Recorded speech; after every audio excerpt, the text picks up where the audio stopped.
Mercury are really damn good.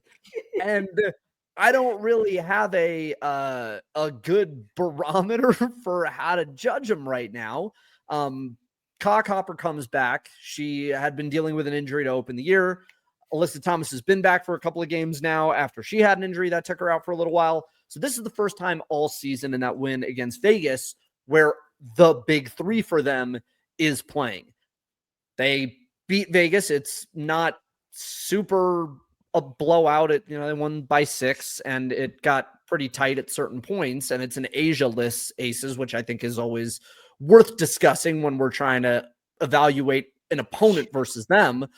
But the Mercury are 8-4 and 4th in the league right now. I mean, is there a ceiling here that we're missing with the 3 of these players and then everybody else?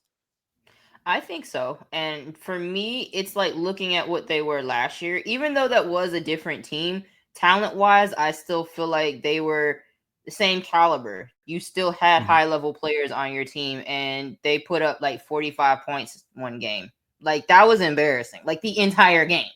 It was just 45 points. So you would look in one game, they'd be, world beaters, and then the next 45 points. One game, they're taking somebody to overtime. Next game, we hit like 9% from the field and like 2% from 3. Like something crazy. Like it was the highs were pretty high and the lows were unspeakably evil. So then it was just like, what is this? What am I looking at right now? And this, it's kind of like, I feel they're consistent. Like, I know they're going to be in games. I know he's now capable of getting the most out of his players because you're seeing like people step up because Alyssa Thomas just got back. She missed a couple games and they kept ticking. They didn't miss a beat when she was out. Yeah. And they looked pretty good when she was in. So it's like for him to be able to get the production, get the buy-in, get everybody, operating at high levels and so, at times operating outside of themselves, like I feel pretty good. Like just saying they might make another leap when you get all 3 of those pieces on the same page, in rhythm, in mid-season form. Like this could be something scary. And to think it was from girl dad Tibbet Riblets, like that's what's crazy to me. I gotta like admit that. Why does Tibbet Riblets sound like that's Phoenix's Tingus Pingus? Like who the fuck is this? Who the fuck is Tiblets Riblets? Tiblets Riblets. But however, if there's a barbecue spot in Phoenix, I want my cut. Look, Tibbet's Riblets sounds like a food truck that would end up in like the Michelin Guide. It's like the finest barbecue on the planet is a Tibbet's Riblets food truck. Tibbet's Riblets. Look, $1 talk to me. Idea. Like Angel was lurking and got me bounds. Trademark Tibbet's Riblets. Talk to me. Bro, can we talk about this for a minute? Trademarking me bounds is the greatest way to handle this, in my opinion. Because I feel like the thing that has always driven me crazy is like, if you want to be the villain, just like lean in, and I understand that's easy for me to say, like when I'm not seeing what's in the DMs and like the shit that's written about me in the press and all of that kind of stuff. However, it feels like today's culture lends itself to if they try to make fun of you, you throw it right back in their face in like a funny ass way. And to trademark me bounds is the funny ass way to beat these people in that way. You know what I mean? Like if they're going to dog you like that, you might as well joke about it. So I love it. Me bounds is good. Tibbet's Riblets is 100% on our list now.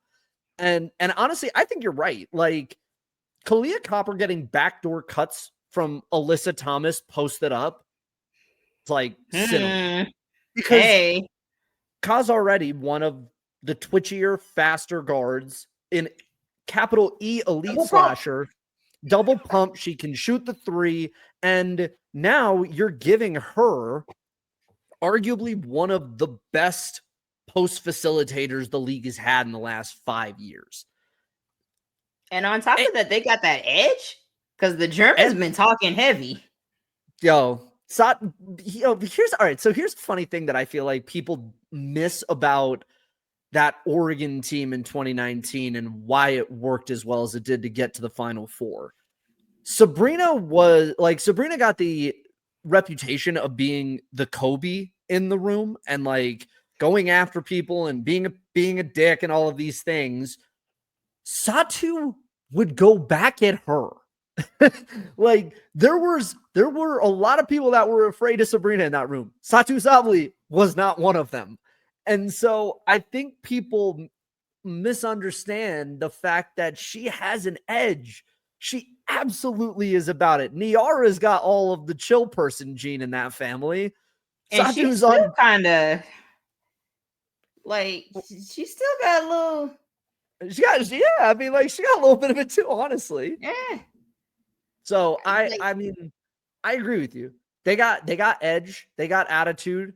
Don't let them get confident because that could be a problem. If they can get Lexi held and some of these shooters on the perimeter to be able to maintain their percentages as their numbers go down now that Copper's back, if you can still have them shooting 3 of 6 from 3 instead of like 7 of 11, I'm good with this. And it's going to work. I just think it's amazing how they managed to do all of this and play good defense in the process too. So exactly. They might have something here. They genuinely might have something here because Alyssa Thomas too. The other thing that I'm thinking about before we go to pretenders and contenders here, Alyssa Thomas is one of the few like sturdy forwards that can handle a Brianna Jones type, right? Factor in Kalani Brown, and you could match Kalani Brown up with like a BG. Now, when you go up and face a Minnesota Lynx, that's a bit of a taller order. If you go up against a New York Liberty, that's a little bit of a taller order. But Alyssa Thomas is still good enough that she can handle that, that big. Jonquel, I mean, she can probably defend Jonquel too, even though there's a height disadvantage for AT there. But it feels like they actually match up really well with just about everybody in the league. And so to me, dude, if Ishbia, what do you think happens if Ishbia gets a title with the Mercury before the Suns? How do you think that plays with him as an owner, do you think? Well, if you think the Kevin Durant slander was bad tonight, shit. I didn't even consider that. If you thought I was out of pocket tonight, boy, let me tell you something. But like, you might. I was gonna say you might actually bring like a rollout to the Kevin Durant pack watch party. Oh yes, which would we're be having like a crossover episode you didn't know you needed. Yeah. W slander turns or W talk turns into KD slander. Let's go. Oklahoma, if you're listening to me, I got you. Sticky note on the board. I got your Sabrina slander, and I've got Kevin Durant. OKC, tap in with us. But no, like my concern is just like against quicker guards, or I mean quicker force, because like even I still think the Aces are a bad matchup for them because like I'm taking Asia. I'm sorry over AT. I'm taking Fee over AT. You know, because like she's physical, but like they're fast and they do their thing. And so it's going to force her in some places that I don't think she's as good in. So that's my thing when they come up against a 4 that is just nimble and versatile. And, you know, because look, Angel was banging. Angel put an AT on AT. That's why she tried to grab her jersey. Like, that's right. You know, it gets a little spooky when, you know, you get hit back in the mouth. So that is my thing, because like even with Satu, like I saw her in what was that, the World Cup FIBA play, and she was going at it with Camilla, and I was like, hey, what's your problem? Leave my Gamecock alone. Chill out. So she's always had something where I'm like, okay, all right, man, that's how you do it. But that's the edge that might end up beating Team USA in 2028, though, whether it's them or the French, you know, well, that might be something. That'll be a fun conversation for another time.